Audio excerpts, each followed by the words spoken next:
নবীজি বলেন, কারো অন্তরের মধ্যে যদি গম পরিমাণ, জব পরিমাণ, সরিষার দানা পরিমাণ ইমান থাকে, গম পরিমাণ, জব পরিমাণ, সরিষার দানা পরিমাণ ইমান, এই মানুষটা যদি বিভিন্ন অপরাধের কারণে জাহান্নামের সাজা ভোগ করতেও হয়, জাহান্নামের সাজা ভোগ করার পর আমি নবী বলে দিলাম, একদিন জাহান্নাম থেকে বের হয়ে ওই সরিষা পরিমাণ ইমানের কারণে আল্লাহর জান্নাতে প্রবেশ করবে। খাঁটি ইমান, বিশুদ্ধ ইমান, এটার মধ্যে কোনো ঝামেলা করা যাবে না। আল্লাহ কথাগুলা বুঝার তৌফিক দান করেন। দোকানের শাটারটা লাগাইতেছেন, অর্ধেক শাটার আপনি নিছেন, মুয়াজ্জিন মসজিদের মধ্যে বলে কদ কামাতিস সালাহ, কদ কামাতিস সালাহ, নামাজ দাঁড়ায় গেছে, নামাজ দাঁড়িয়ে গেছে।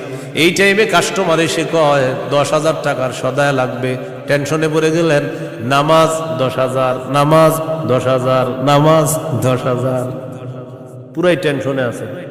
আল্লাহ তাআলা বলেন, সম্পদ যেন তোমাদেরকে আল্লাহর থেকে দূরে সরায় না দেয়। নামাজ দাঁড়িয়ে গেছে, আপনি শাটারও লাগাইতেছেন নামাজে যাওয়ার জন্য, আল্লাহ তাআলা বলেন, এই শোনো, সম্পদ যেন আল্লাহর থেকে দূরে সরায় না দেয়। কাস্টমার কয় 10,000, মুয়াজ্জিন কয় কদ কামাতিস সালাহ, টেনশনে পড়ে গেছে, কি করব? সূরা তাহার 132 নম্বর আয়াতে আল্লাহ বলেন, লা নাসআলুকা রিজকা নাহনু নারযুকুকা, নবী আপনার কাছে আমি রিজিক চাই না, আমি আপনারে রিজিক দেই। পরিবারকে নামাজের কথা বলেন, নিজে নামাজ পড়েন। নামাজের পর আল্লাহ তাআলা রিজিকের কথা কেন বললেন? কারণ রিজিকের টেনশনে মানুষ নামাজ থেকে দূরে থাকে। আল্লাহ বলেন, বান্দা তুমি নামাজে যাও, আমি তোমার থেকে রিজিক চাই না, আমি আল্লাহ তোমাকে রিজিক দিয়ে দেই। আল্লাহ তাআলা বলেন, ইন কানা আবাউকুম, যদি তোমাদের মা বাবা, ওয়া আবনাউকুম, যদি তোমাদের সন্তান, ওয়া ইখওয়ানুকুম, যদি তোমাদের ভাই বোন, ওয়া আজওয়াজুকুম, যদি তোমাদের বিবি, ওয়া আশিরাতুকুম, যদি তোমাদের পরিবার আত্মীয় স্বজন, ওয়া আমওয়ালুন ইখতারাফতুমুহা, যদি তোমাদের উপার্জিত সম্পদ, ওয়া তিজারাতুন তাখশাউনা কাসাদাহা, তোমাদের ব্যবসা, যেই ব্যবসায় লস হওয়ার টেনশনে থাকো, ওয়া মাসাকিনু তারদাউনাহা, যে বাসস্থান তোমরা অনেক ভালোবাসো, আহাব্বা ইলাইকুম মিনাল্লাহ ওয়া রাসূলিহি ওয়া জিহাদিন ফি সাবিলি, আল্লাহ তাআলা বলেন, এই 8টা জিনিস যদি আল্লাহ এবং তার রাসূল চাইতে তোমাদের কাছে বেশি প্রিয় হয়, ফাতারাব্বাসু, অপেক্ষা করো, হাত্তা ইয়াতি আল্লাহু বিআমরি, আল্লাহ তাআলা গজব নিয়ে আসার অপেক্ষা করো। বলি নাউযুবিল্লাহ। কি শিখলাম? এই 8 জিনিসের প্রতি আমাদের মহব্বত আছে বেশি। আল্লাহ বলেন, এইগুলা যদি আল্লাহর চেয়ে বেশি মহব্বতের হয়, নবীর চেয়ে বেশি মহব্বতের হয়, চেয়ে বেশি মহব্বতের হয়, তাহলে গজবের অপেক্ষা থাকো। তাহলে কি শিখলাম? এই 8 জিনিসের চাইতে আল্লাহকে বেশি ভালোবাসা, রসুলকে বেশি ভালোবাসতে হবে। আল্লাহ তৌফিক দান করে। এখানে কয় জিনিসের ভালোবাসার কথা হলো? 8 জিনিসের ভালোবাসার কথা। এবার আমার সাথে বলেন, সাধারণত মৌলিকভাবে 2টা জিনিস আমাদেরকে আল্লাহর থেকে দূরে রাখে। 1 সম্পদ, 2 সন্তান। এই 2টা মৌলিকভাবে আমাদেরকে খালি আল্লাহর থেকে গাফেল করে দেয়। সূরা মুনাফিকুনের 9 নম্বর আয়াতে আল্লাহ বলেন, ইয়া আইয়ুহাল্লাযীনা আমানু লা তুলহিকুম আমওয়ালুকুম ওয়ালা আওলাদুকুম আন যিকরিল্লাহ। আল্লাহ তাআলা বলেন, হে ঈমানদারগণ, লা তুলহিকুম আমওয়ালুকুম ওয়ালা আওলাদুকুম, তোমাদের সম্পদ, তোমাদের সন্তান তোমাদেরকে যেন গাফেল করে না দেয়, আন যিকরিল্লাহ, আল্লাহর স্মরণ থেকে যেন গাফেল করে না দেয়। ইন্নাল্লাহু ওয়া রাসূলুহু আহাব্বা ইলাইহি মিম্মা সিওয়াহুমা ওয়া আন ইউহিব্বাল মারআ লা ইউহিব্বুহু ইল্লা লিল্লাহ وأن يكره أن يعود في الكفر كما يكره أن يقذف في النار أو كما قال عليه الصلاة والسلام اللهم صل على محمد وعلى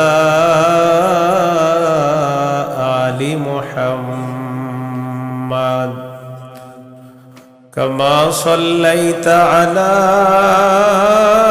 إبراهيم وعلى آل إبراهيم إنك حميد مجيد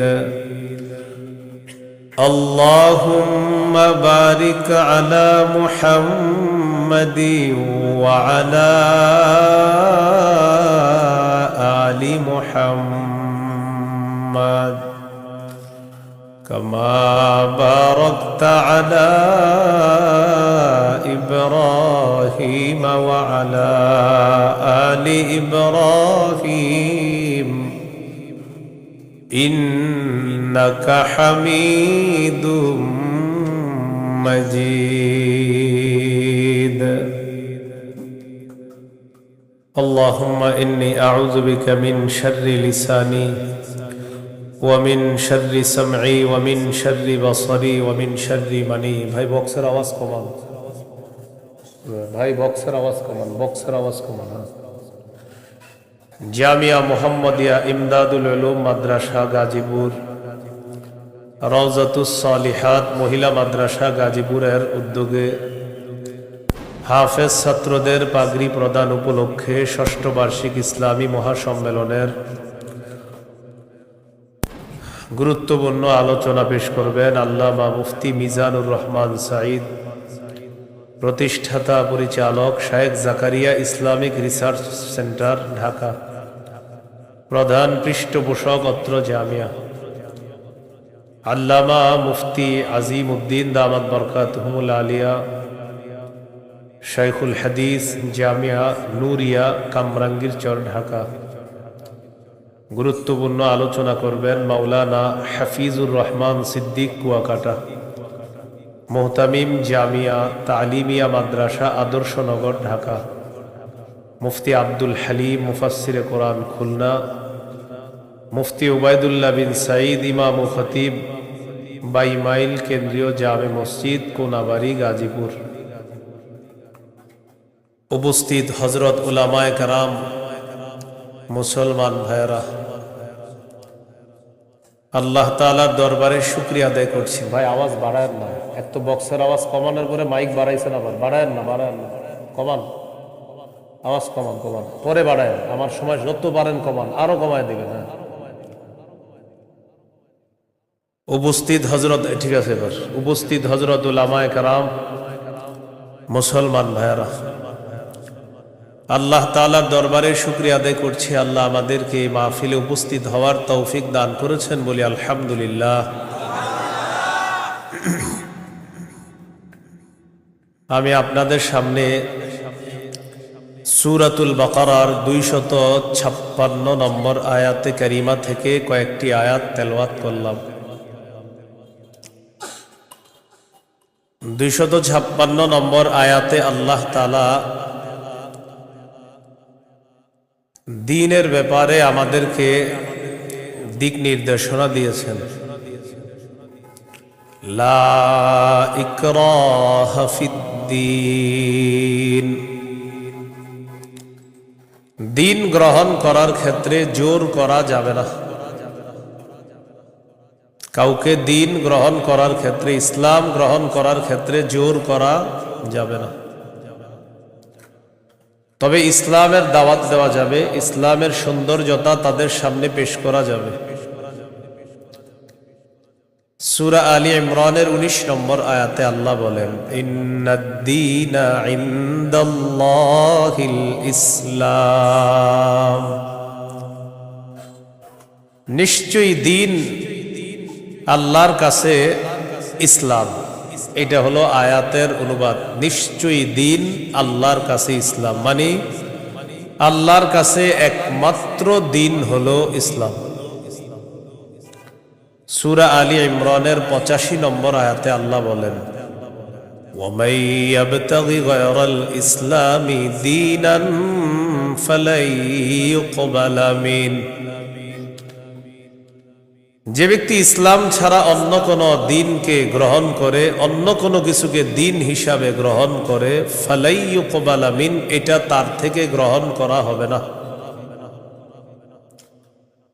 কেউ যদি ইসলাম ছাড়া অন্য কোনো কিছুকে দিন হিসাবে গ্রহণ করে, এটা তার থেকে গ্রহণ করা হবে না, মানে ইসলাম ছাড়া অন্য কোনো দিন গ্রহণযোগ্য না। এটা অন্যকে দাওয়াত দিয়ে বোঝানো যাবে। জাহিলি যুগের বন্ধা নারীরা, যাদের সন্তান হয় না, এই জাতীয় নারীরা মানত করলো, আমার যদি ছেলে হয় ছেলের ইহুদি বানাবো। নাউজুবিল্লাহ। কি বানাবে? নাজিবি গোত্রের ইহুদিদেরকে বের করে দেওয়ার জন্য হুকুম আসলো। ইহুদিদের আত্মীয় স্বজন যারা আছে তারা চিন্তা করলো, আমাদের আত্মীয় স্বজন যারা, তাদেরকে মুসলমান বানায়া মদিনায় রেখে দিই।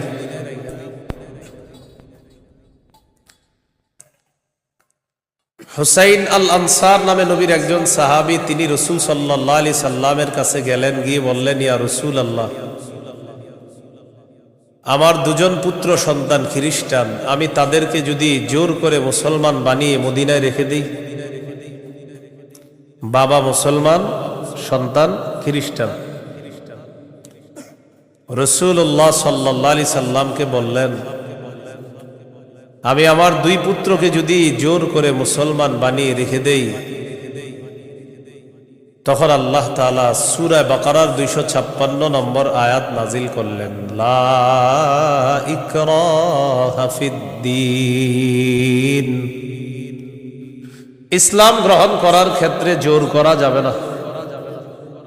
কদ তাবায়্যানার রুশদু মিনাল গাই। হেদায়েত স্পষ্ট হয়ে গিয়েছে গুমরাহি থেকে, পথভ্রষ্টতা থেকে। কোনটা হেদায়েত, কোনটা গুমরাহি, এটা মানুষের কাছে স্পষ্ট। এই কথা আল্লাহ কেন বললেন? হেদায়েত মানুষের সামনে এখন স্পষ্ট, এখন যদি মানুষ গ্রহণ না করে, এটা তার হতভাগা হওয়ার লক্ষণ।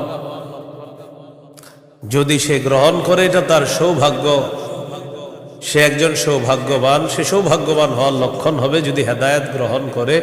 জোর করে বলা যাবে না তুমি মুসলমান হতেই হবে। ফামান ইয়াকফুর বিত-তাগুতি ওয়া ইউমিন বিল্লাহ ফাকাদ ইসতামসাকা বিল উরওয়াতিল ওয়াসকা লা ইনফিসামা লাহা। হেদায়েত স্পষ্ট হয়ে যাওয়ার পরেও যারা তাগুতকে অস্বীকার করবে,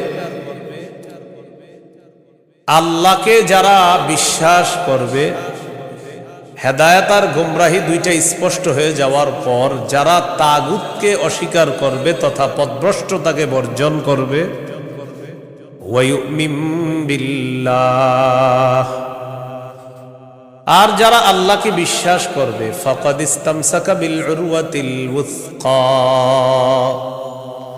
সে এমন এক মজবুত হাতলকে আঁকড়ে ধরলো, লা ইনফিসামা লাহা, যেই মজবুত হাতল কখনো ছুটে যাওয়ার সম্ভাবনা নাই। এমন এক মজবুত হাতল, যেই মজবুত হাতল তাকে জান্নাতে পৌঁছায় দিয়েছে। এটা হলো তাওহীদ। বলেন, এটা কি? তাওহীদ। তাগুত দ্বারা উদ্দেশ্য হলো যত সীমা লঙ্ঘনকারী আছে সবাই।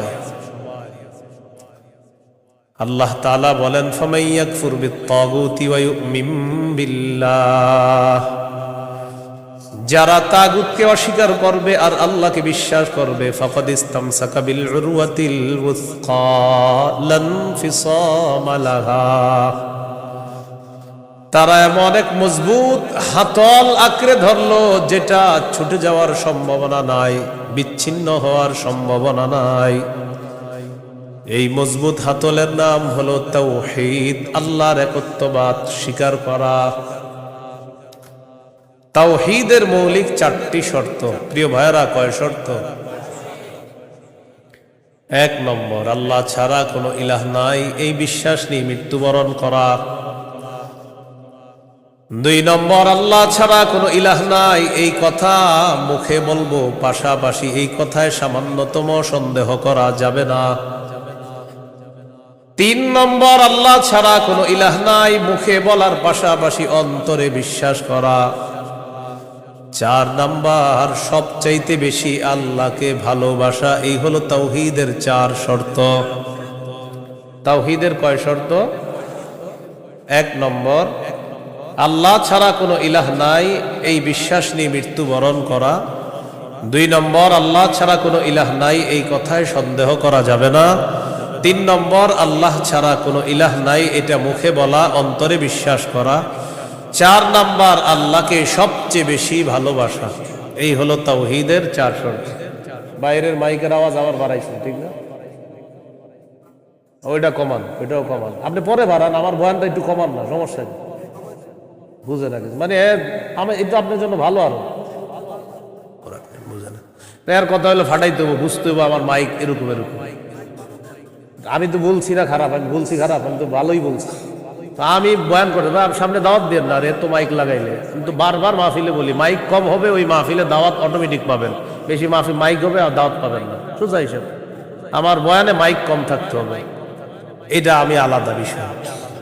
মাইক যত কম হবে, যদি আবেদন করেন যে হুজুর মাইক 2টা, তো দেখবেন আর দাওয়াত আগে দিব আপনাকে।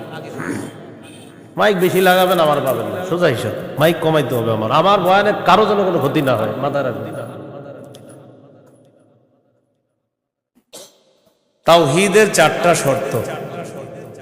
1 নম্বর, আল্লাহ ছাড়া কোনো ইলাহ নাই এই বিশ্বাস নিয়ে মৃত্যুবরণ করা। 2 নম্বর, আল্লাহ ছাড়া কোনো ইলাহ নাই এই কথায় সামান্য সন্দেহ করা যাবে না। 3 নম্বর, আল্লাহ ছাড়া কোনো ইলাহ নাই এটা মুখেও বলা, অন্তরে বিশ্বাস করা। 4 নম্বর, আল্লাহকে সবচেয়ে বেশি ভালোবাসা। 1 নম্বর শর্ত, আল্লাহ ছাড়া ইলাহ নাই এই বিশ্বাস নিয়ে মৃত্যুবরণ করা। সহিহ বুখারীর 26 নম্বর হাদিস। এই হাদিসের বর্ণনাকারী উসমান রাদিয়াল্লাহু তাআলা তিনি বলেন, عن عثمان رضي الله تعالى عنه قال قال رسول الله صلى الله عليه وسلم من مات وهو يعلم أنه لا إله إلا الله دخل الجنة। নবীজি বলেন, কেউ যদি এই বিশ্বাস নিয়ে মারা যায় আল্লাহ ছাড়া কোনো ইলাহ নাই, আমি নবী বলে দিলাম দাখালাল জান্নাহ, সে জান্নাতে প্রবেশ করবে। সহিহ বুখারীর বর্ণনা 1237 নম্বর হাদিস, 1237। জিবরিল আমিন নবীর কাছে আসছে, আসার পর বললেন, বাশির উম্মাতাকা আন্নাহু মান মাতা মিন উম্মাতিক লা ইউশরিকু বিল্লাহি শাইআ দাখালাল জান্নাহ। জিবরিল আমিন আসছে, আসার পর বলে, ইয়া রাসূলুল্লাহ, আপনার উম্মতের মধ্যে যারা শিরিক না করে মারা যাবে, আল্লাহ তাআলা আমাকে পাঠিয়েছে আপনাকে বলার জন্য, শিরিক করা ছাড়া যারা মারা যাবে আপনি ওই উম্মতকে জান্নাতে প্রবেশের সুসংবাদ জানায়া দেন। বুঝে আসছেন সবার? তাহলে 1 নাম্বার, আল্লাহ ছাড়া কোনো ইলাহ নাই এই বিশ্বাস নিয়ে মৃত্যুবরণ করা। একদিন এক ফেরেশতা নবীজির কাছে আসছে। নবীজি সাল্লাল্লাহু আলাইহি সাল্লাম বলেন, তানি আতিম মির রাব্বি ফাখায়্যারানি বাইনা আন ইউদখিলা নিসফা উম্মতি আল জান্নাহ ওয়া বাইনা আশ-শাফাআহ। নবী বলেন, একজন ফেরেশতা আমার কাছে আসছে, আসার পর আমাকে 2টি বিষয়ের স্বাধীনতা দিয়েছে, যে কোনো একটা গ্রহণ করার জন্য। ফেরেশতা আমাকে বলল, হাবিব, আপনি যদি চান আপনার অর্ধেক উম্মত আপনি জান্নাতে নিতে পারবেন, আর যদি চান আপনি সুপারিশ করতে পারবেন, তবে 2টি গ্রহণ করা আপনার জন্য। এই সুযোগ আপনি পাবেন না, যে কোনো একটি গ্রহণ করতে হবে। হয়তো অর্ধেক উম্মত জান্নাতে নিবেন, না হয় আপনি সুপারিশ গ্রহণ করবেন। আমাদের নবী বলেন ইখতারতুশ শাফাআ, আমি সুপারিশ করাটাই আল্লাহর থেকে গ্রহণ করে নিলাম। বলেন তবে, বলেন সবাই বলেন তবে। এই সুপারিশ শুধু তারাই পাবে যারা শিরিক করবে না। নবীজি বলেন ওয়াহিয়া লিমান লা ইউশরিকু বিল্লাহি শাইআ, আমার সুপারিশ শুধু তারাই পাবে যারা আল্লাহর সাথে শিরিক করবে না, তারাই শুধু আমার সুপারিশ পাবে, অন্যরা কিন্তু আমার সুপারিশ পাবে না। সহিহ বুখারীর বর্ণনা 99 নম্বর হাদিসে আল্লাহর নবীর সাহাবী আবু হুরায়রা রাদিয়াল্লাহু তাআলা আন নবীকে প্রশ্ন করলেন, মান আসআদুন নাসি বিশাফাআতিকা ইয়াউমাল কিয়ামাতি ইয়া রাসূলুল্লাহ। হুজুর, কিয়ামতের ময়দানে আপনার সুপারিশের মাধ্যমে কোন ব্যক্তি সবচেয়ে সৌভাগ্যবান হবে আমাকে একটু বলেন। নবীজি বললেন, আবু হুরায়রা, আমি জানতাম তোমার আগে এই প্রশ্ন আমাকে কেউ করবে না। লিমা রাআইতু মিন হিরসিকা আলাল ইলম, ইলমের প্রতি তোমার যে আগ্রহ, বিদ্যার প্রতি তোমার যে আগ্রহ, আমি জানতাম তোমার আগে এই প্রশ্ন আমাকে কেউ করবে না, তুমি যে প্রশ্নটা করছো। তো যেহেতু তুমি প্রশ্নটা করেই ফেলছো, উত্তরটা নাও। আসাদুন নাসি বিশাফাআতি ইয়াউমাল কিয়ামাতি মান ক্বালা লা ইলাহা ইল্লাল্লাহ খালিসাম মিন কিবালি নাফসি। কোন ব্যক্তি যদি দিল থেকে বলে লা ইলাহা ইল্লাল্লাহ আর এই বিশ্বাস নিয়ে যদি মারা যায়, কিয়ামতের ময়দানে আমার সুপারিশের মাধ্যমে এই ব্যক্তি সবচাইতে সৌভাগ্যবান বান্দা হয়ে যাবে। কি শিখলাম বলেন? লা ইলাহা ইল্লাল্লাহ। তিরমিজির বর্ণনা 3592 নম্বর হাদিস। قال رسول الله صلى الله عليه وسلم ما عبد قال لا إله إلا الله مخلصا قط إلا فتحت له أبواب السماء حتى تفزع إلى العرش। নবীজি বলেন, কোন বান্দা যদি একবার ইখলাসের সাথে লা ইলাহা ইল্লাল্লাহ পাঠ করে, আল্লাহর আসমানের সবগুলা দরজা খুলে দেওয়া হয়, তার লা ইলাহা ইল্লাল্লাহ যেন আরশ পর্যন্ত পৌঁছে যায়। তাওহীদের কয় শর্ত ভুলে গেছে? কয় শর্ত? 1 নম্বর, আল্লাহ ছাড়া ইলাহ নাই, এই বিশ্বাস নিয়ে মরতে হবে। 2 নম্বর, আল্লাহ ছাড়া কোনো ইলাহ নাই, এই কথায় সামান্য সন্দেহ করা যাবে না।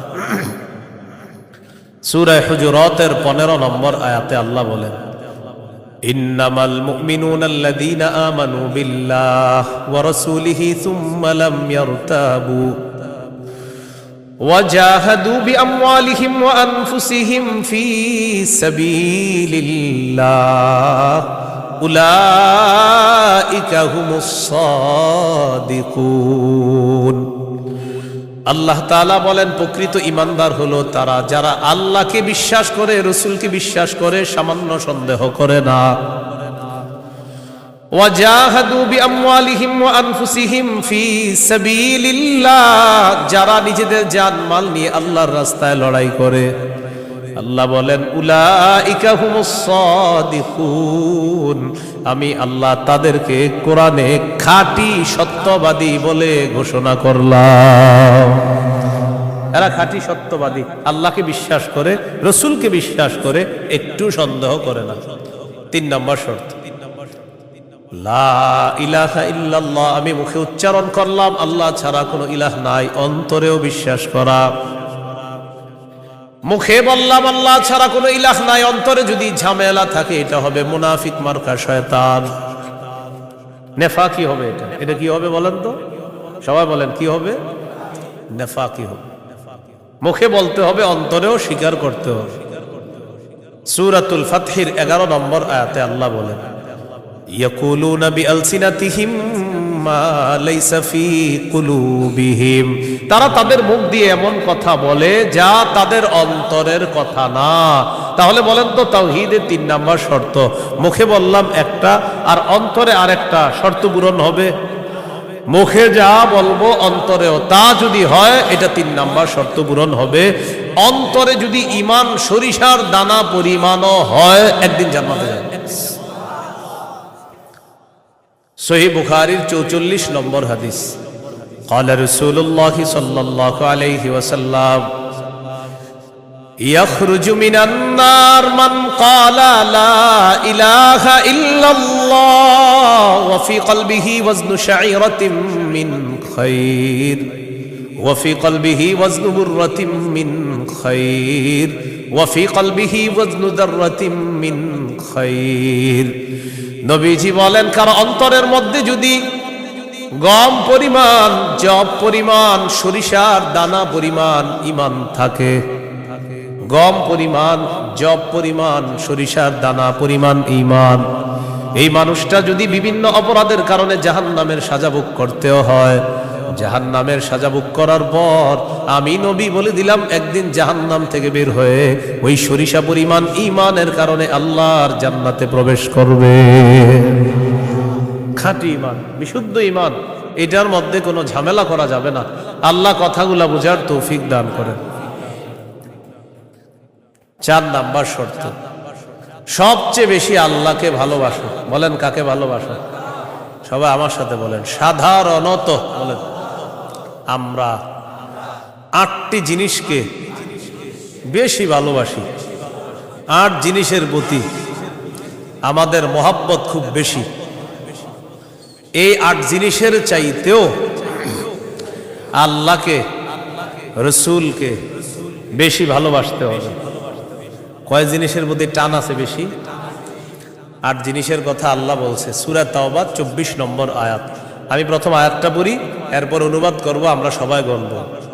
আল্লাহ তাআলা বলেন, কুল ইন কানা আবাউকুম ওয়া আবনাউকুম ওয়া ইখওয়ানুকুম ওয়া আজওয়াজুকুম ওয়া আশীরাতুকুম وأموال اقترفتموها وتجارة تخشون كسادها ومساكن ترضونها أحب إليكم من الله ورسوله وجهاد في سبيله فتربصوا حتى يأتي الله بأمره। কত?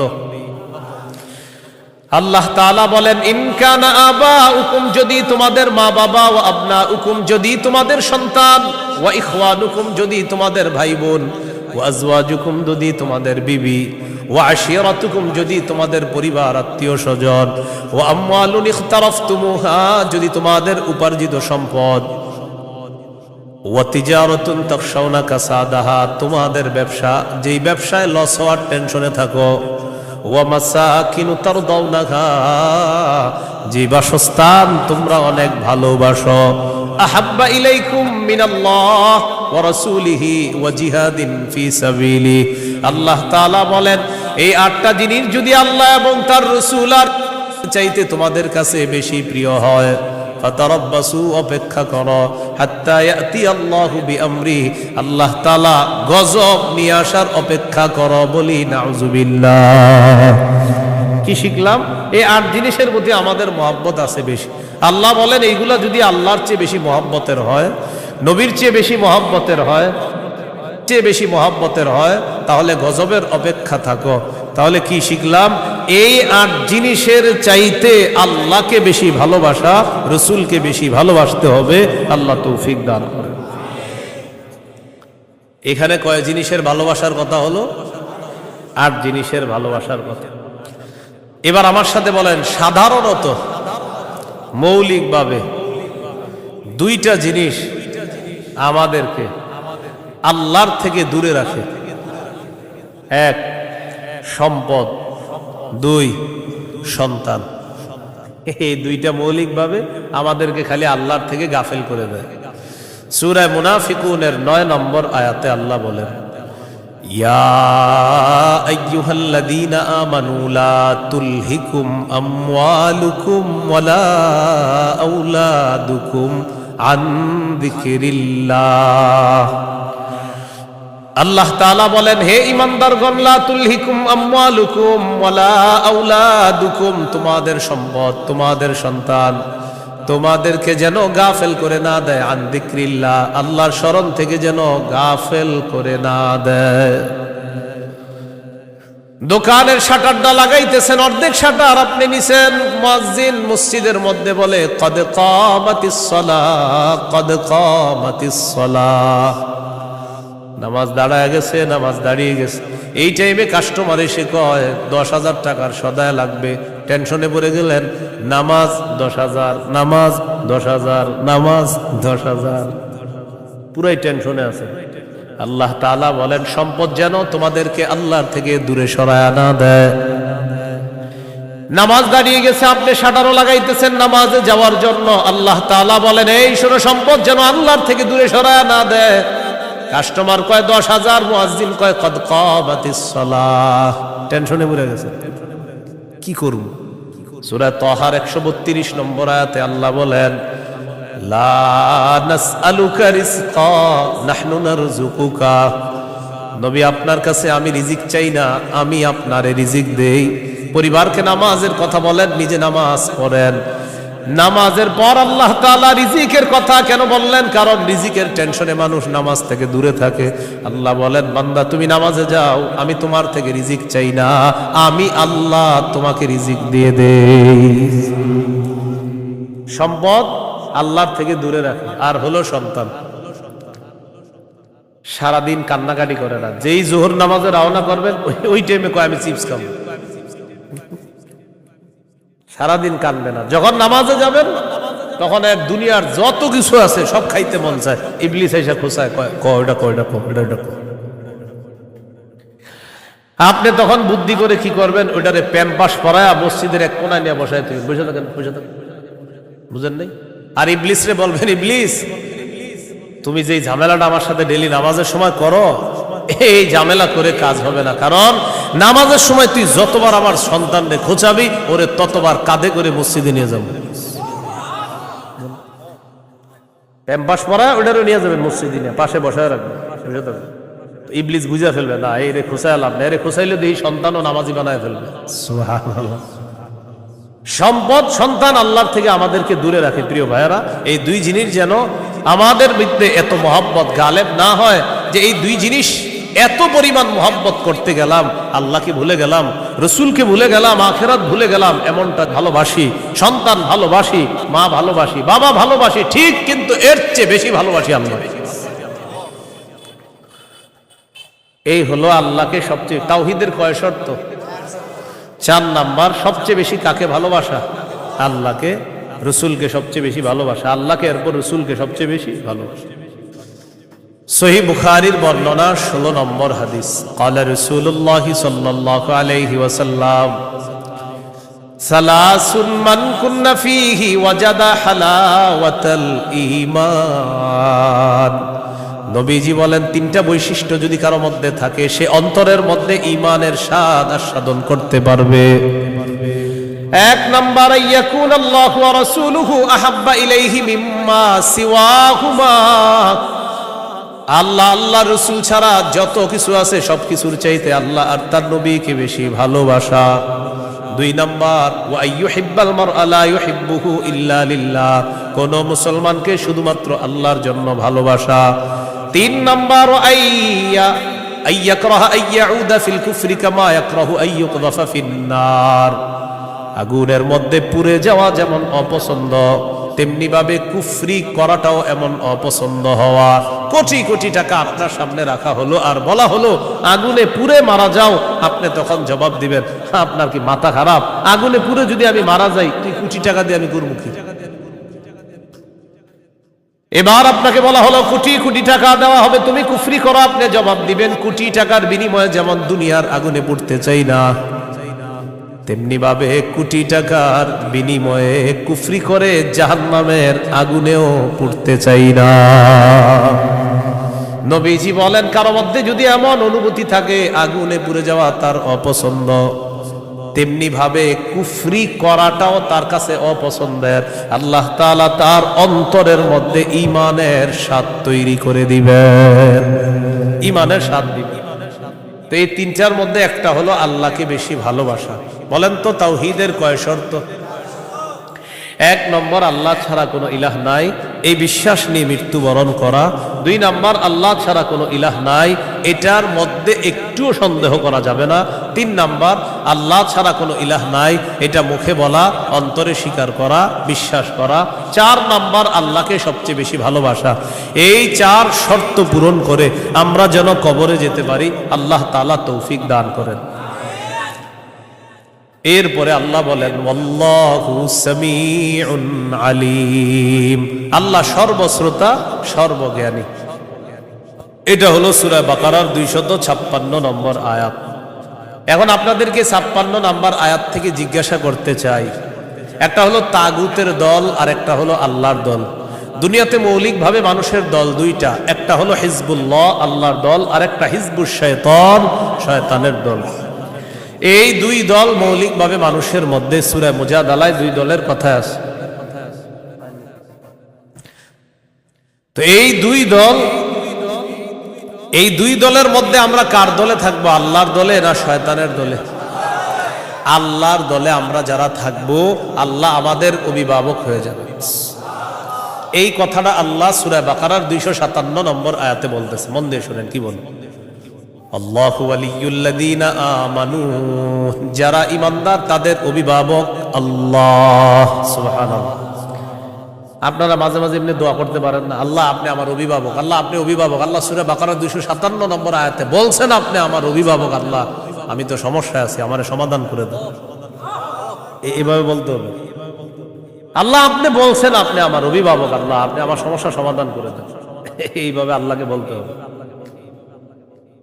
আল্লাহু ওয়ালিয়ুল্লাযীনা আমানু, আল্লাহ বলেন যারা ঈমানদার তাদের অভিভাবক হলেন আল্লাহ। ইউখরিজুহুম মিনাজ যুলুমাতি ইলান নূর, আল্লাহ তাআলা অভিভাবক ঈমানদারদেরকে অন্ধকার থেকে বের করে আলোর দিকে আল্লাহ তাআলা নিয়ে যায়।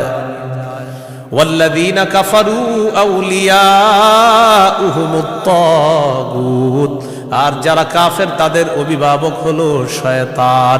বলেন তো ঈমানদারের অভিভাবক কে? কাফেরের অভিভাবক কে? উলাইকা আসহাবুন নারি হুম ফিহা খালিদুন। আল্লাহ বলেন যারা তাগুতের অনুসারী তারা চিরস্থায়ীভাবে জাহান্নামে থাকবে। বলি নাউজুবিল্লাহ। তাগুত বলা হয় যত সীমা লঙ্ঘনকারী আছে জালেম, সব তাগুত। এই তাগুত এটা পুরুষ হোক আর মহিলা হোক, এই তাগুত যারা এরা জালেম অথবা জালেমা, সব তাগুত। তবে কষ্টের বিষয় আর দুঃখের বিষয়, আমরা বারবার এক তাগুত ছেড়ে আরেক তাগুতকে ধরি। এক তাগুত ছেড়ে আরেক তাগুতকে কি করি? ধরি। কেন ধরি জানেন? বৃষ্টি থেকে বাঁচার জন্য ঝর্ণা নিচে এসে দাঁড়ায় আর কি। কোথায় দাঁড়াই? বাঁচার জন্য কি থেকে কোথায় এসে দাঁড়াই? এক তাগুতকে ছেড়ে আরেক তাগুত ধরা, মানে বৃষ্টি থেকে বাঁচার জন্য ঝর্ণার নিচে এসে দাঁড়ায়। ভাই কিছু ঘটনা লাগে, ঝর্ণার নিচে কেন? আর বললেন না বাইরে বৃষ্টি, তো এনে কি? এই জন্য মনে রাখবেন, শত্রু এটা কখনো বন্ধু হবে না। এরে আপনি যতই মনে করেন বন্ধু, এই শত্রু সব সময় শত্রু। সূরা মাঈদার 51 নম্বর আয়াতে আল্লাহ বলে দিয়েছেন। এবার আল্লাহ তাআলা কি বলে দেখেন, সূরা বাকারার 257 নম্বর আয়াত গেল 258 নম্বর আয়াতে আল্লাহ তাআলা এবার আমাদের আকীদা বিশুদ্ধ করবে। কি বিশুদ্ধ করবে বলেন তো? দুনিয়াতে আমাদের অভিভাবক কে? বেঁচে আছি কে বাঁচিয়ে রাখছেন? মৃত্যু দিবেন কে? মৃত্যুর পর জীবিত করবেন কে? এই আকীদাটা এখন আল্লাহ তাআলা সংশোধন করবে যে শোনো, আমি তোমাদেরকে বাঁচিয়ে রাখছি, মৃত্যুর পর আমি জিন্দা করব, কিন্তু এখানে কোনো সন্দেহ করবা না। এই আকীদা 258, 259, 260 এই 3 আয়াতের মধ্যে আল্লাহ আমাদেরকে আকীদা দিয়ে দিবেন। দুনিয়াতে যেমন তোমাদেরকে রাখছি আমি, আখিরাতেও তোমাদেরকে আবার পুনরুত্থান করব, এই ক্ষমতাও আমি আল্লাহর। সূরা বাকারা 258, 259, 260 দেখেন কি বলে। ألم تر إلى الذي حاج إبراهيم في ربه أن آتاه الله الملك إذ قال إبراهيم ربي الذي يحيي ويميت قال أنا أحيي وأميت قال إبراهيم فإن الله يأتي بالشمس من المشرق فأت بها من المغرب فبهت الذي كفر والله لا يهدي القوم الظالمين নবী আপনি কি দেখেন নাই ওই ব্যক্তির ব্যাপারে চিন্তা করেন নাই যে ব্যক্তি ইব্রাহিম নবীর সাথে তার রবের ব্যাপারে ঝগড়া করেছে, যেই রব তাকে রাজত্ব দান করেছে ওই রবের ব্যাপারে লোকটা ঝগড়া করেছে ইব্রাহিম নবীর সাথে। আল্লাহ তাআলা বলেন এই ব্যক্তি হলো বাবেল শহরের বাদশাহ নমরুদ। ইব্রাহিম নবীর সাথে ঝগড়া লাগছে, এই কারণে নমরুদকে আল্লাহ তাআলা রাজত্ব দান করছে। রাজত্ব পাওয়ার পর নমরুদ কয় আমি খোদা।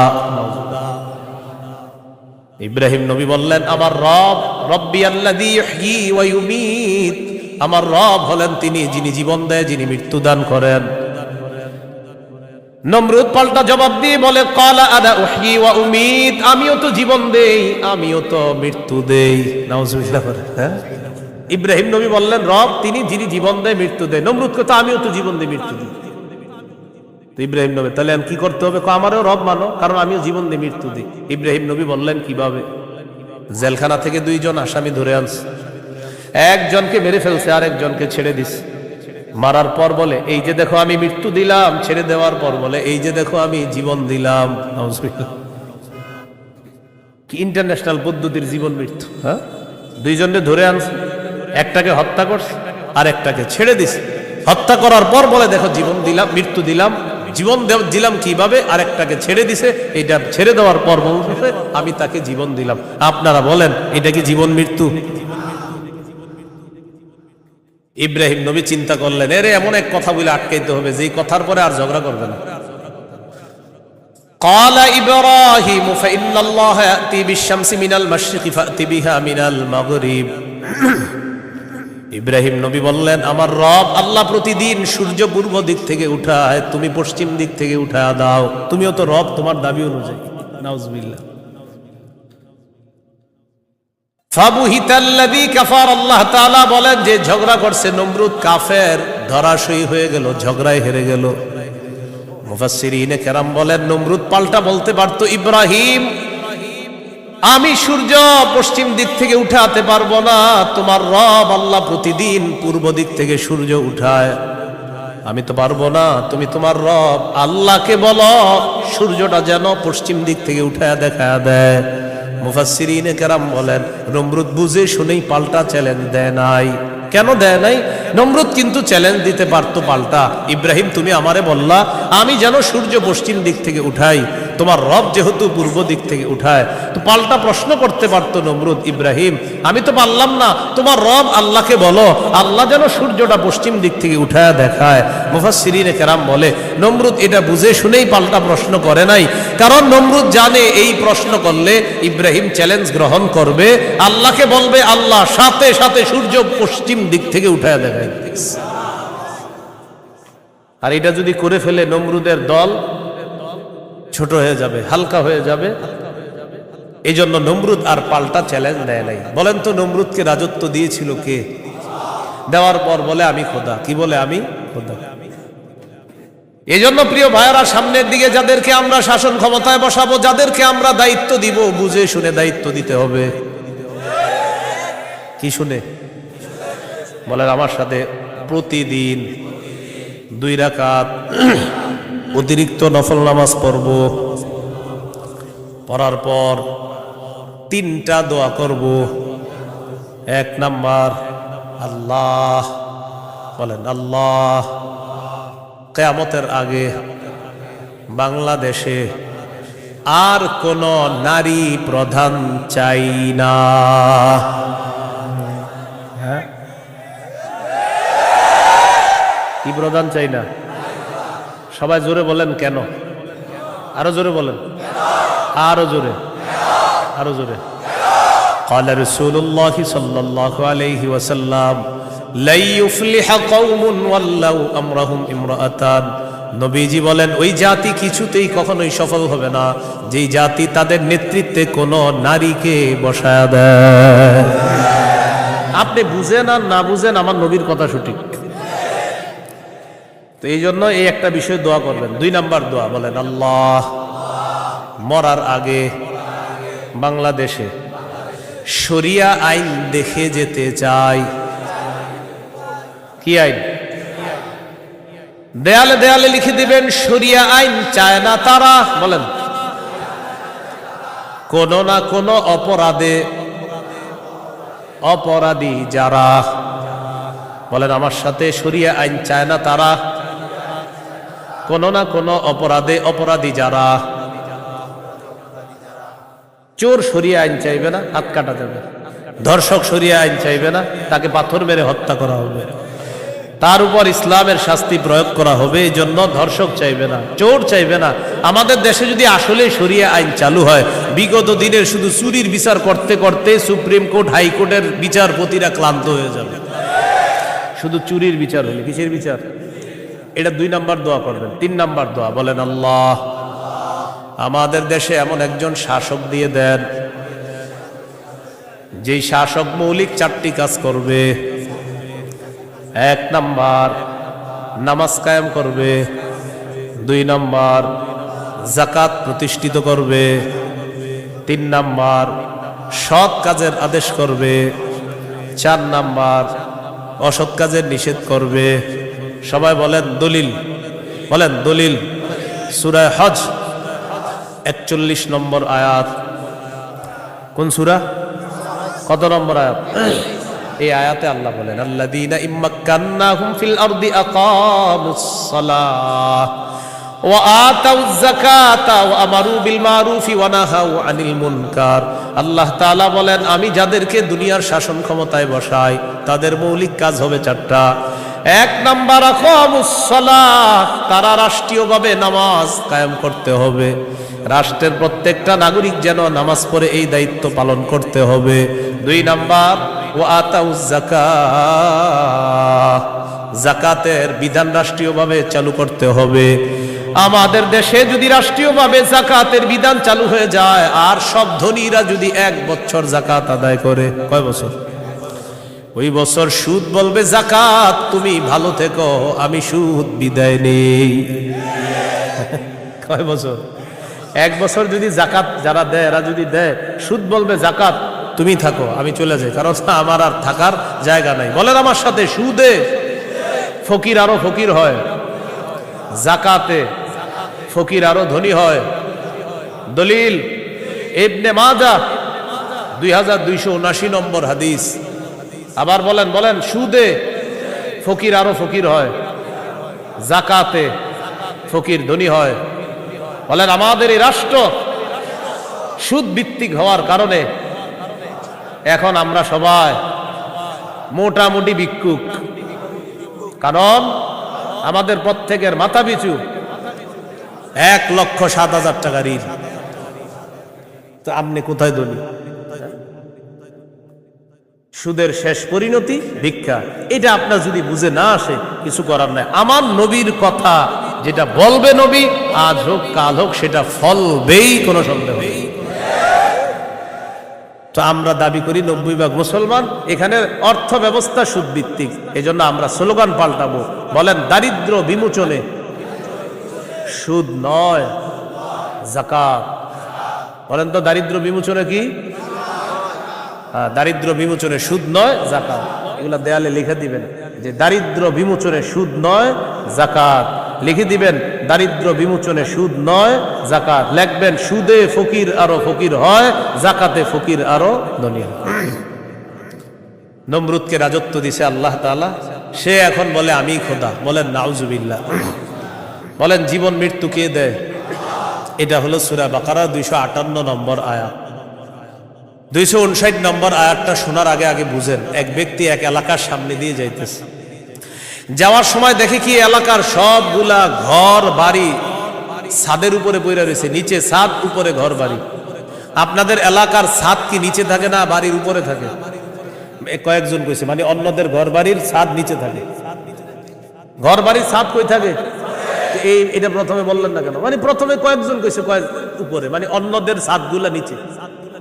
আপনাদের ঘর বাড়ির ছাদ কই? তো এই কথাটা প্রথমে বললে সমস্যা ছিল কি? এক ব্যক্তি যাইতেছে এক এলাকার সামনে দিয়ে, যাওয়ার সময় দেখে ঘর বাড়ি সব ধ্বংস হয়ে পইরা রয়েছে, নিচে হইল ছাদ, উপরে ঘরবাড়ি। উনি এই বিষয়ে দেখা সাথে সাথে বললেন, আল্লাহু আকবার, আল্লাহ কত মহান, এদেরকে ধ্বংস করলেন আল্লাহ, আবার আল্লাহ কিভাবে জিন্দা করবে, এটা ওনার সন্দেহ না, এটা ওনার কি না সন্দেহ না, এটা উনি বিস্ময় প্রকাশ করতেছে, আল্লাহ কত মহান, আবার কিভাবে আল্লাহ জিন্দা করবে, এটা মুখ দিয়ে বলে ফেলছে। সাথে সাথে আল্লাহ তাকে মৃত্যু দিচ্ছে। 100 বছর মৃত অবস্থায় রাখছে। কয় বছর? 100 বছর মৃত অবস্থায় রাখছে।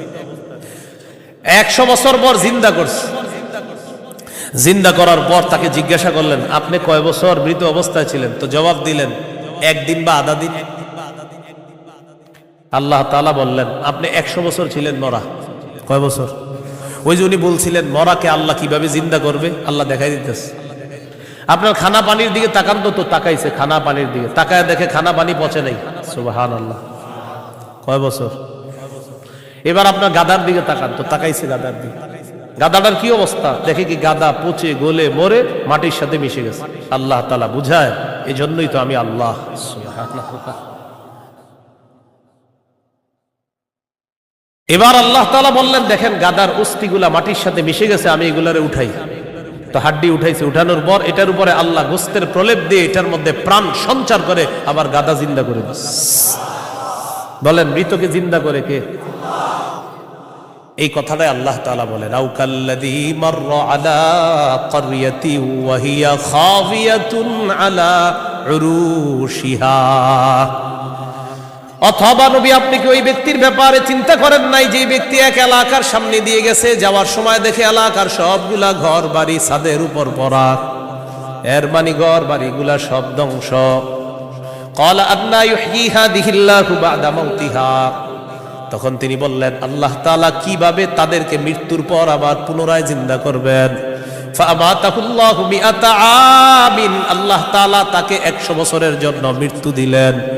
সুম্মা বাআসা, আবার তাকে জিন্দা করলেন। করার পর আল্লাহ বললেন, ক্বালা কাম লাবিস্তা, কতদিন আপনি এইভাবে মৃত অবস্থায় কাটিয়েছেন? তিনি জবাব দিলেন, লাবিস্তু ইয়াওমান আও বা'দা ইয়াওম, একদিন বা আধা দিন আমি মৃত অবস্থায় ছিলাম। কয়দিন? না আপনারা বলেন আসলে কয় বছর?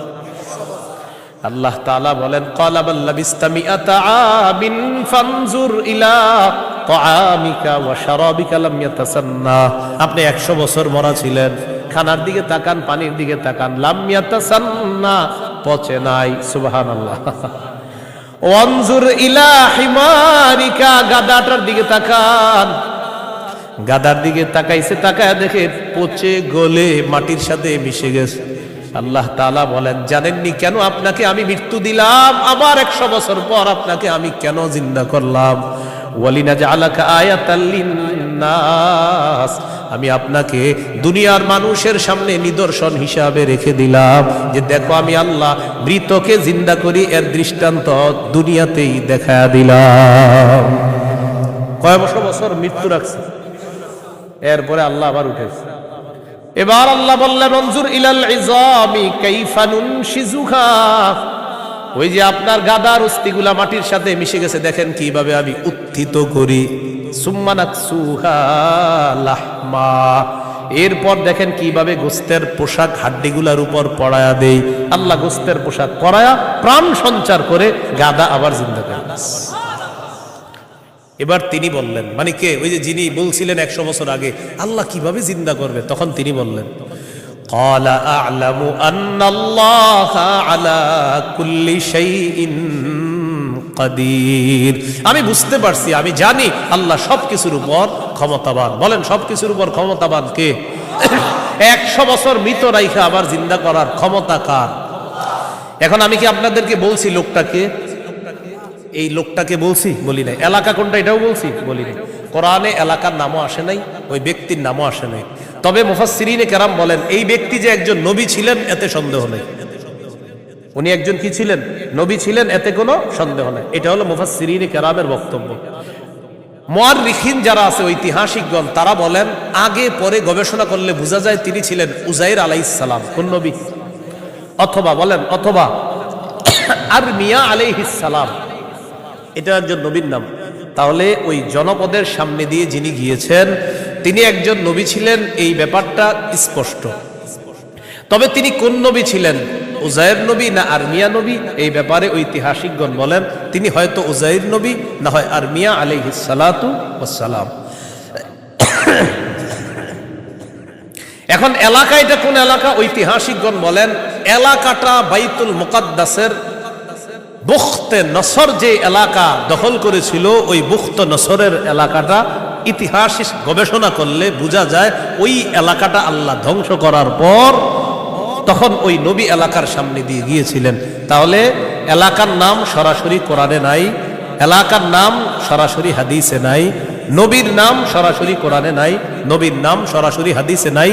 মুফাসসির এবং ঐতিহাসিকগণ গবেষণা করে বলেন আগা গোড়া এটা গবেষণা করলে বোঝা যায় নবী ছিলেন হযরত উজাইর অথবা আরমিয়া, আর এলাকাটা ছিল বাইতুল মুকাদ্দাস। এই হলো সূরা বাকারার 259 নম্বর আয়াত। সূরা বাকারার 260 নম্বর আয়াত। এই আয়াতেও আল্লাহ আমাদের আকীদা স্বচ্ছ করবে যে দেখো দুনিয়াতে আমি তোমাদেরকে জিন্দা রাখছি, আবার আমি মৃত্যু দিব, আবার তোমাদেরকে পুনরুত্থান করব, এই ক্ষমতা। বিসমিল্লাহির রহমানির রহিম। আল্লাহুম্মা লাকাল হামদু ওয়া লাকাশ শুকর। সূরা বাকারা 260 নম্বর আয়াত আল্লাহ বলেন وَإِذْ قَالَ إِبْرَاهِيمُ رَبِّ أَرِنِي كَيْفَ تُحْيِي الْمَوْتَى قَالَ أَوَلَمْ تُؤْمِنْ قَالَ بَلَى وَلَكِنْ لِيَطْمَئِنَّ قَلْبِي قَالَ فَخُذْ أَرْبَعَةً مِنَ الطَّيْرِ فَصُرْهُنَّ إِلَيْكَ ثُمَّ اجْعَلْ عَلَى كُلِّ جَبَلٍ مِّنْهُنَّ جُزْءًا ثُمَّ ادْعُهُنَّ يَأْتِينَكَ سَعْيًا وَاعْلَمْ أَنَّ اللَّهَ عَزِيزٌ حَكِيمٌ। স্মরণ করুন ওই সময়কে যখন ইব্রাহিম নবী বললেন রব্বি আরিনি কাইফা তুহিল মাউতা, আল্লাহ আপনি আমাকে দেখান আপনি কিভাবে মৃতকে জিন্দা করেন। আল্লাহ তাআলা বললেন ক্বালা আওয়ালাম তুমিন, ইব্রাহিম আপনি কি বিশ্বাস করেন না? ইব্রাহিম নবী জবাব দিলেন ক্বালা বালা ওয়ালাকিন লিয়াতমাইন্না কলবি, আল্লাহ অবশ্যই বিশ্বাস করি, তবে আমার অন্তরের প্রশান্তির জন্য আমি জানতে চাই আল্লাহ আপনি কিভাবে মৃতকে জিন্দা করেন। ভাই 259 আর 260 নম্বর আয়াতে একটা বিষয় কিন্তু মনে রাখেন, আমি আবার বারবার বলতেছি কথাটা। 259 নম্বর আয়াতে ওই যে নবী বললেন আল্লাহ কিভাবে মৃতদেরকে জিন্দা করবেন, এটা কিন্তু নবীর সন্দেহ না। আবার বলছি এটা কি না? সন্দেহ না, বলেন বিস্ময়, কি উনি আশ্চর্য হচ্ছেন। আবার 260 নম্বর আয়াতে ইব্রাহিম নবী বলতেছে আল্লাহ আপনি আমারে দেখান কিভাবে মৃতকে জিন্দা করেন, এটাও ইব্রাহিম নবীর সন্দেহ না, বরং ইব্রাহিম নবী অন্তরকে শান্তি দিতে চায় আল্লাহ আপনি যে মৃতকে জিন্দা করেন এটা দেখলে আমার দিলে একটু ভালো লাগতো, শুধু এই কারণে আমি দেখতে চাই। তাহলে বিষয়টা কি সন্দেহ? নাউজুবিল্লাহ, কোন নবী সন্দেহ করতে পারে না। তো আল্লাহ তাআলা বললেন ক্বালা ফাকুজ আরবাতাম মিনাত তাইর, ইব্রাহিম আপনি 4টা পাখি ধরেন, ফাসুরহুন্না ইলাইকা, এই 4টি পাখি আপনি বসে আনেন, আপনার আয়ত্তে আনেন। আয়াতে আনার পর সুম্মা জাআলা আলা কুল্লি জাবালিম মিনহুন্না জুজআ, 4টা পাখিকে আপনি চূর্ণ বিচূর্ণ করে টুকরা টুকরা করে ফেলবেন। টুকরা টুকরা করার পর এই পাখিগুলার টুকরা টুকরা বিভিন্ন পাহাড়ের মধ্যে আপনি ছিটায়া দিবেন। কোন পাখির টুকরাটা কোন পাহাড়ের মধ্যে আছে এটা আপনার জানা নাই। এবার আপনি তাদের নাম ধরে আপনি ডাকবেন। আল্লাহ তাআলা বলেন আমার হুকুমে যেই যেই পাখির টুকরাগুলা যেই পাহাড়ের মধ্যে আছে ওই টুকরাগুলা আমি আল্লাহ প্রত্যেক পাহাড় থেকে আলাদা আলাদা করে একত্রিত করে অবিকল ওই পাখির মধ্যে প্রাণ সঞ্চার করে দিব। পাখি আপনার সামনে উঠতে উঠতে উপস্থিত হয়ে যাবে। তো আল্লাহ বলেন ফাসুরহুন্না ইলাইকা, এটা আপনি বসে আনেন, আয়াতটা আনেন। সুম্মা জাআল আলা কুল্লি জাবালিম মিনহুন্না জুজআ, এগুলারে টুকরা টুকরা করে আপনি পুরা সব একসাথে করে ফেলবেন। এখন বলেন তো 4 পাখি একসাথে টুকরা টুকরা করলে কোন পাখির টুকরা কোথায় আছে এটা কি বলা যাবে?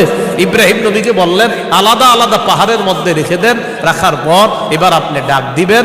ডাক দেওয়ার পর দেখবেন ওই আলাদা টুকরাগুলা একত্রিত হয়ে যেই যেই পাখির টুকরা আমি আল্লাহর হুকুমে ওই পাখির শরীরে যাবে, আমি প্রাণ সঞ্চার করে দিব, পাখি আপনার সামনে উঠতে উঠতে উপস্থিত হয়ে যাবে। শেষে আল্লাহ বলেন ওয়ালাম, জেনে রাখেন আল্লাহ আজিজুন হাকিম, আল্লাহ মহাপরাক্রমশালী, আল্লাহ মহাপ্রজ্ঞাময়। 3টি বিষয়। 1 নাম্বার বলেন আল্লাহর কাছে মনোনীত ধর্মের নাম কি? ইসলাম। ইসলামের দাওয়াত অন্যের সামনে দেওয়া যাবে কিনা? যাবে। ইসলাম গ্রহণে কাউকে কি জোর করা যাবে? আচ্ছা। 2 নম্বর, মৌলিকভাবে মানুষের দল কয়টা? 2টা। একটা কার দল? আল্লাহর দল। আর একটা কার দল? শয়তান। ইমানদারের অভিভাবক কে? কাফেরদের অভিভাবক কে? শয়তান। 3 নম্বর, আমাদেরকে দুনিয়াতে জীবিত রাখছে কে? মৃত্যু দিবে কে? মৃত্যুর পর আবার জিন্দা করবেন কে? এই 3টি বিষয় সূরা বাকারার 256 থেকে 260 নম্বর আয়াত পর্যন্ত আমরা জানলাম। আল্লাহ তাআলা আমাদের সকলকে আকীদা বিশুদ্ধ করে স্বচ্ছ করে আমরা যেন মরা। 2 নম্বর, আল্লাহ ছাড়া কোনো ইলাহ নাই, সন্দেহ করা যাবে না। 3 নম্বর, আল্লাহ ছাড়া কোনো ইলাহ নাই, এটা মুখে বলা, অন্তরে বিশ্বাস করা। 4 নম্বর, আল্লাহ ছাড়া কোনো ইলাহ নাই, এই কথা তখন প্রমাণ হবে যদি আমি সবচেয়ে বেশি আল্লাহকে ভালোবাসি। বলেন তো কয় জিনিসকে সাধারণত বেশি ভালোবাসি আমরা? 8 জিনিস। এই 8 জিনিস থেকেও কাকে বেশি ভালোবাসতে হবে? আল্লাহ। আল্লাহ তাআলা আমাদের সকলকে আজকের সূরা বাকারার 256 থেকে 60 নম্বর আয়াত পর্যন্ত মূল 3টি কথা ছিল। 1 নাম্বার, আল্লাহর কাছে মনোনীত ধর্ম ইসলাম, এটা গ্রহণ করতে হবে, বাকি গ্রহণ করার ক্ষেত্রে কাউকে জোর করা যাবে না। 2 নাম্বার, একটা শয়তানের দল, একটা আল্লাহর দল। আল্লাহর দলের অভিভাবক আল্লাহ, শয়তানের দলের অভিভাবক মানে যারা, তাদের অভিভাবক হলো শয়তান। তাগুত যারা ইহুদি খ্রিস্টান, তাদের অভিভাবক হলো শয়তান। 3 নাম্বার, আল্লাহ জীবিত রাখছে, আল্লাহ মৃত্যু দিবেন, আল্লাহ আবার জিন্দা করবেন। এই আকীদা, বিশুদ্ধ স্বচ্ছ আকীদা নিয়ে যেন আমরা কবরে যেতে পারি, আল্লাহ তাআলা তৌফিক দান করেন। সুবহানাল্লাহি ওয়া বিহামদিহি, সুবহানাকাল্লাহুম্মা ওয়া বিহামদিকা, আশহাদু আল্লা ইলাহা ইল্লা আনতা, আস্তাগফিরুকা ওয়া আতুবু ইলাইক। আমিন ওয়া আখিরু দাওয়ানা আলহামদুলিল্লাহি রাব্বিল আলামিন। আসসালামু আলাইকুম।